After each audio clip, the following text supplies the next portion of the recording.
Hey, welcome back to Soda Time Restoration. Starting a new series this week. Probably you'll see upright 6-case vertical we'll be working on. We have kind of get you caught up here. We've got our first run on 2K primer. Come out of the sandblaster. We put our DTM, our direct to metal, on. This is kind of my picky stage. I like to see them perfect, so you will see I got some glaze, my glaze coat. Part number 24OZ1012. I like using that in little areas where I'm doing some little repairs. The door is coming along really good. Once I get this blocked, and I usually block with, right now I'm going to be blocking with 320 and try to get these leveled up, but they're coming out pretty good. I'll get all these leveled down. Once we get past this stage, I'll come back in and we'll put another coat of 2K on, and I'll block it one more time. Probably down to 320 or 400. I want to do a dry block this time. Typically, especially this time of year while we're catching some super hot weather right now in Oklahoma. But we will keep you up to date on the 6-case vertical. I'll show you a couple other projects we're working on in the shop. The Vendo 39 is about the same stage. We will be doing these obviously together. I'll do them in a separate series, but it's coming along really nicely. And I would say it's in its second stage. And then you will see a video on the 1930s bicycle. This one here is a good friend of mine, bike. Done a Coke machine for him. He showed me he's had this bike a long time. It is a Rugby Streamline. He wants just to get it, we'll take it all apart. We'll get some new tires put on it, new rims. Try to keep it as original as possible. There's a few things they've got missing, but if you go back, and I'm gonna try to have some good history on this bike, but if you go back on this bike, St. Louis, these are made in St. Louis, and I found a video, and I'm not for sure, actually it wasn't even video, it was just a shot. But as you see, there's a little bit of a cavity here. And I think there was like a trap door that you could store some things in. Looking at this bike reminds me of a lot, in the 30s at least.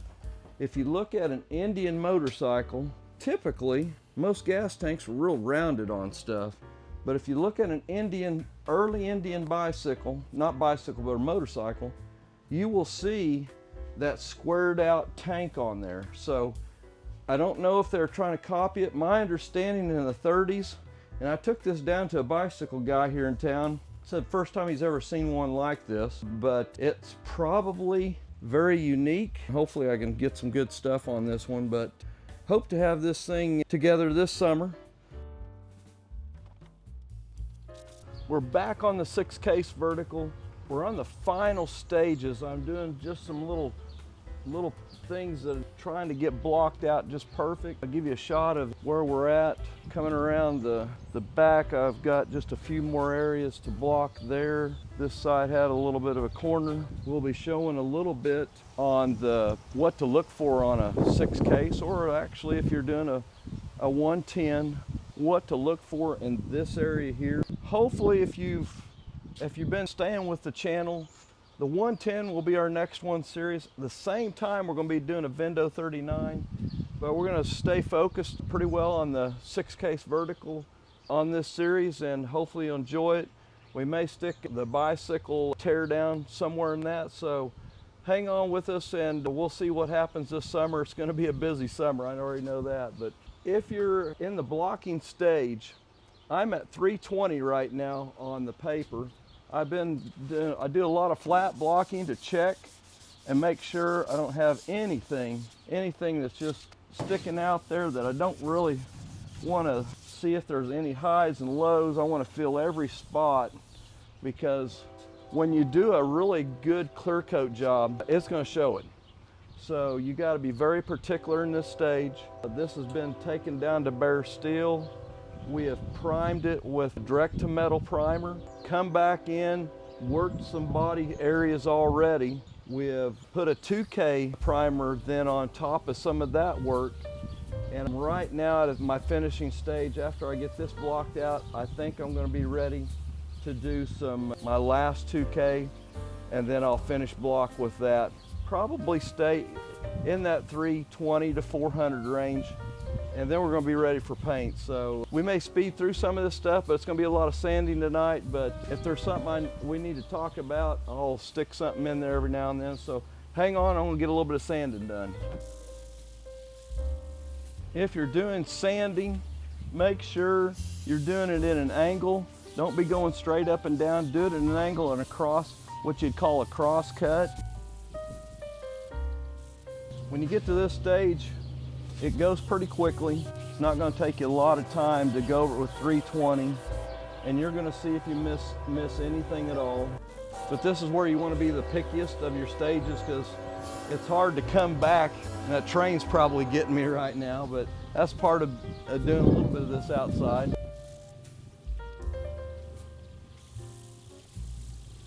I'm just using a kind of a soft pad. I kind of cheat. I use my DA paper on this. It's a stick-it paper, 320 grit. And if you got it pretty nice, you could use your DA. You just got to be very cautious when you're using a DA. It can kind of go over some things and not give it a true block. I'm going to say most people won't block one this many times. They would think it would be a little overkill, but I do it just to be cautious. It doesn't take that much work to give it another round of 2K primer and to block that down and to check all your work that way. And if it feels like if it's not cutting enough, you need to be a little more aggressive, don't worry about it. Go down to that 220, 180. Just remember, when you get that rough a grit, you'll have to make sure it gets blocked out. You don't want to try to be painting over some 1 grit, 180 or some 220. Not bad to 2K over it, but I like taking my 2K at least 320 before I put another coat on. So I'm sure you'll get 10 different answers from different painters. I'm sure I'll get some comments like, why do you go so fine? Well, you can go finer, but I think you can actually get too fine too. But 320 seems to be a good stopping point. If you want to put another coat of 2K primer down, that is not a bad thing. Then you can reblock that. You always want to get those feather edged out. And if it seems just not aggressive enough, get you some better paper. Get something a little more aggressive. Here's where I like to use a block paper on there. If you're not familiar with buying paper, they make the 320 grit in a roll. It's in a stick-it form. You'll get a pad that's just got a flat base on it, made for stick-it paper. They also make it in a Velcro. I got a little bit of both. I do both in some areas. Usually in block paper, I just use stick-it. You want to get that to feather edge out just like that. If it doesn't feather edge out, you will have markings. It'll show up in your paint work. So you want to get that as feathered out as much as possible. I will hit this probably as a finish hit with the DA, but at least when you block it, you know you're getting to the lowest base of your work. And it will show if you missed anything. Let's grab a DA and I'll kind of show you that. So if you're using a DA on it, 320 paper, I found it works pretty good. The manufacturer probably wouldn't be promoting it, but I've got a vacuum Velcro pad on here, but believe it or not, the stick-it pads work fine on there. So typically you would change that pad out, but I'm sure the manufacturer would rather me use the correct one, but it works really good either way. And I'm using the Pro Series on the paper, which has a heavier back. So you will, I think the longevity is better in the 320. So let's get this down here a little bit closer where we're at. So most people, if you see them using a DA, they'll want to really lay the corner in an edge. You want to keep that thing as flat as possible. That keeps from digging in, because you can dig in and mess up all your body work. So you want to keep it as flat as possible. Try not to go too fast, like that. Somewhere about, there we go.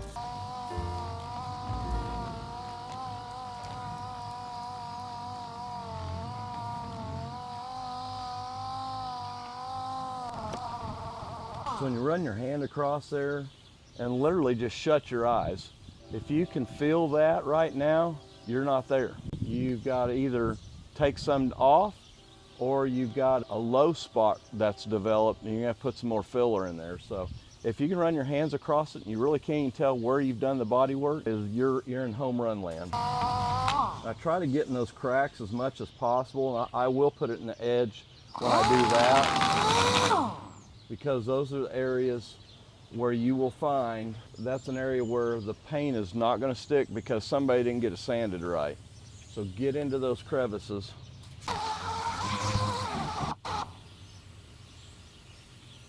And always take some paper and finish that. That's probably the best way of getting in there.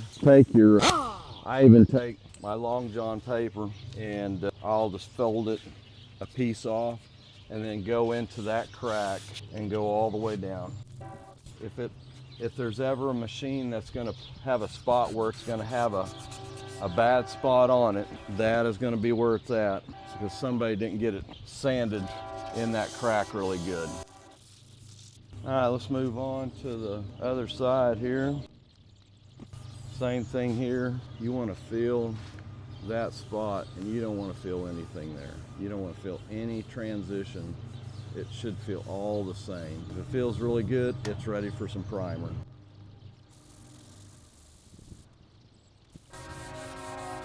My apologies for the trains tonight. They're on the move tonight.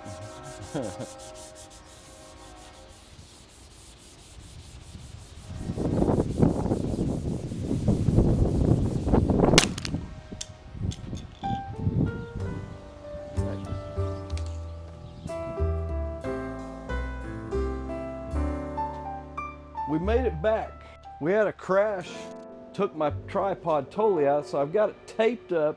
I wanted to finish this segment tonight. One thing to check, my apologies for that. One thing to check on your door, and I had a few people text me and said, hey, this is a critical area, and I've been there and I know exactly what they're doing. So tonight I'm gonna go ahead and take this off and we'll see how bad it is.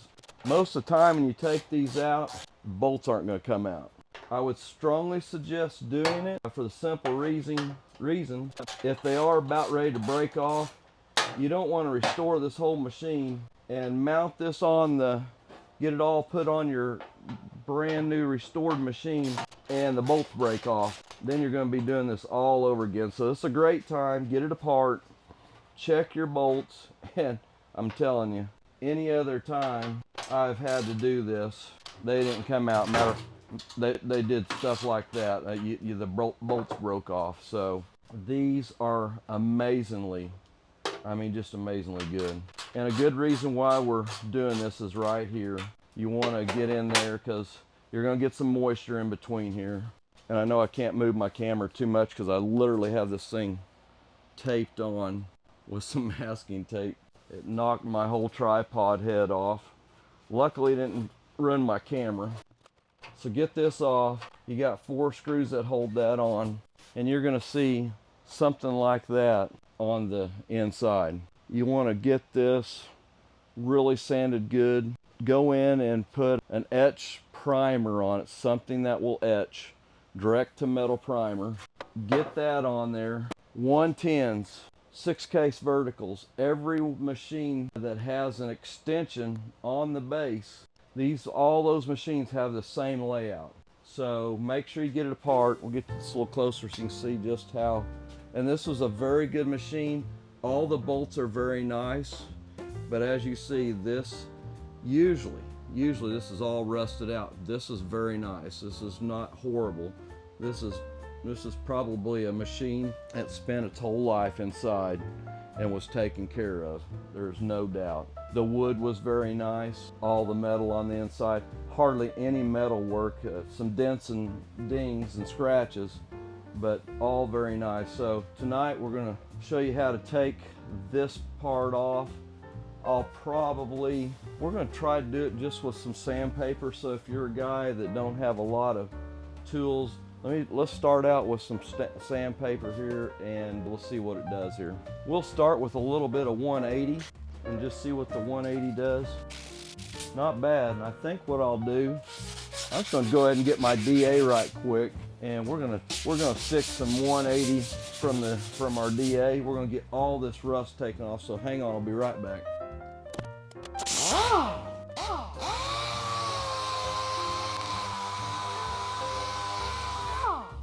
So 180. Actually, probably could have used 320. As you see from the factory, these were painted off definitely off the door. They were not painted on the door. They were off, all painted separately.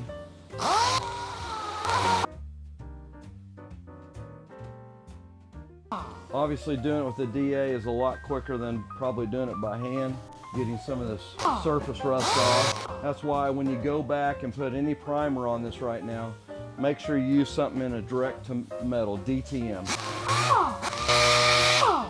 Just bring this piece up here and get it done too while we're at it.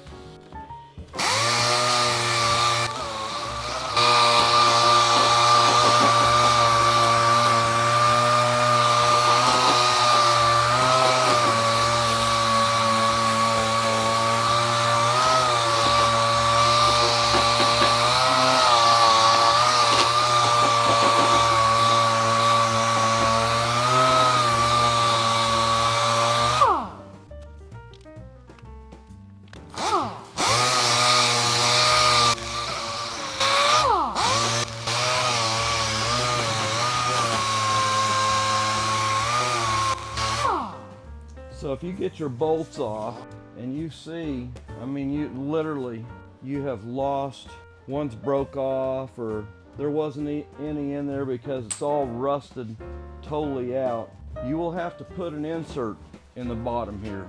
And this is the time to do it. Let's see if I can get this down here without losing my camera.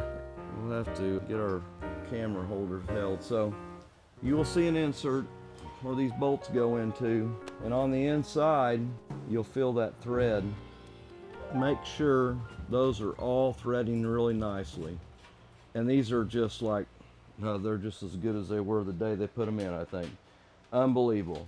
So investigate this area, take a good look at what's gonna take to get this back to before you paint it. You don't want to get this thing going and all of a sudden notice this door is kind of hanging a little bit and you find out these two bolts over here are gone.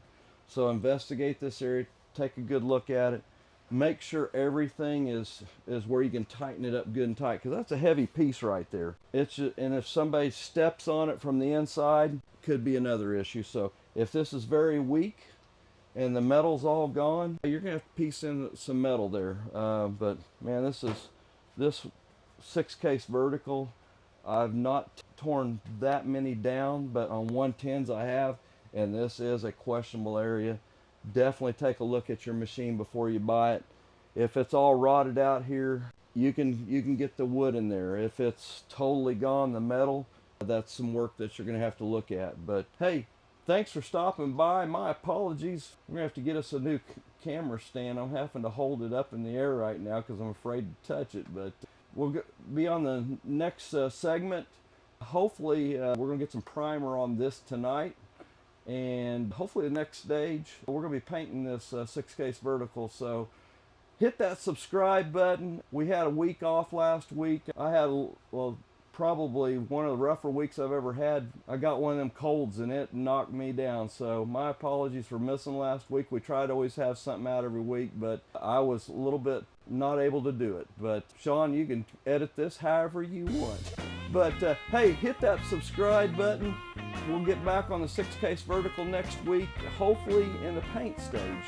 If probably we might be doing a finished block and paint, but hit that subscribe button if you're liking what you see. Go back on some of the other ones if you're looking for a 39 or the Cavalier 72, Vendo 44 remakes. There's a lot of things on our site in the 80s, I think, in the videos out right now. But man, thanks a lot for everybody. I think we did hit our 1200 this week. So hey, we'll catch you on the next one.